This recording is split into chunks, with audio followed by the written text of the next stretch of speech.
Mr. President, it's waste of the week time again, and the waste of the federal government spending just keeps piling up. Today I'm taking a look at the U.S. Department of Veterans Affairs. We all have a stake in this. I'm a veteran, but even those of us who aren't veterans have a stake in making sure that our veterans are getting the use of taxpayers' dollars for their benefit, for the sacrifices they've made, and those dollars are not wasted.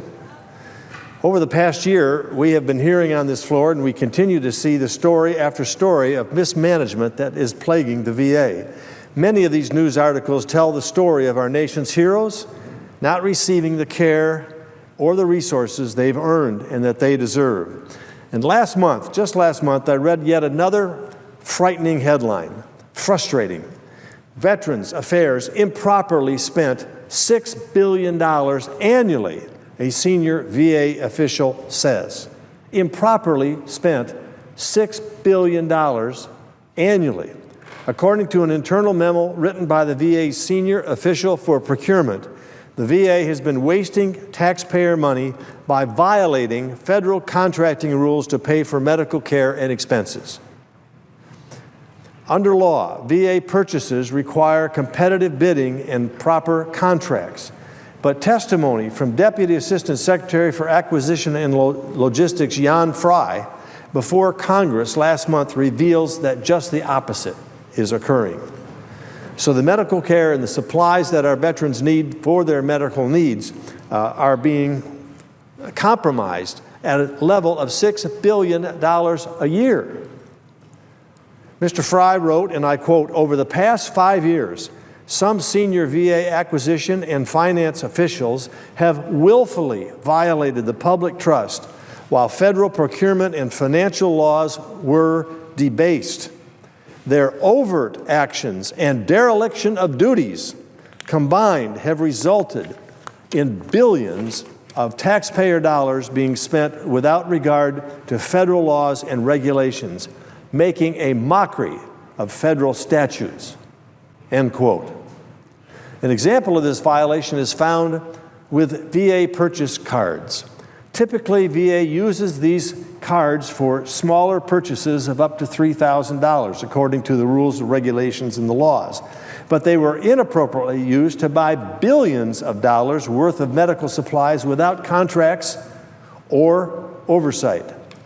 Mr. Fry continued, in the quote again, "In addition, doors are flung wide open for fraud, waste, and abuse when contracts are not executed. For example, by law," he said, "prices are paid for goods or service subject to contracts can only be determined to be fair and reasonable by duly appointed contracting officers.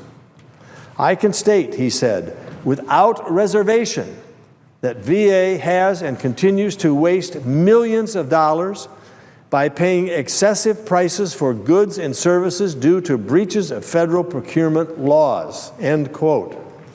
According to reports, the VA has failed to engage in a competitive bidding or signing contracts process, ensuring a good deal for the services they are unable to provide in-house, such as specialized tests and surgeries and other procedures. In fact, the VA has paid at least $5 billion in such fees in violation of federal rules. This is yet but another example of what the White House has recognized, as, and I quote, "corrosive culture at the Veterans Administration." I think we all agree that our 8.7 million American veterans and our more than 130 million taxpayers deserve a lot better. Given the large scale of purchases made by the VA, proper procurement procedures ensure the best product for veterans and the best value for taxpayers. Aside from higher prices, a lack of contracts can result in a lack of oversight. The VA, just like Congress, is accountable and must be accountable for what it spends.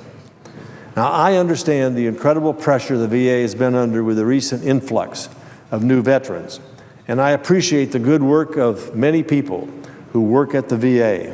Still, no matter the growth in need, it is never in order to violate federal law. This kind of reckless spending cannot and must not be tolerated. Each year, Congress sends billions of dollars to the VA to care for our veterans. And with those funds comes an obligation to use every dollar of those funds properly. By simply requiring the VA to comply with federal law, we can save $6 billion.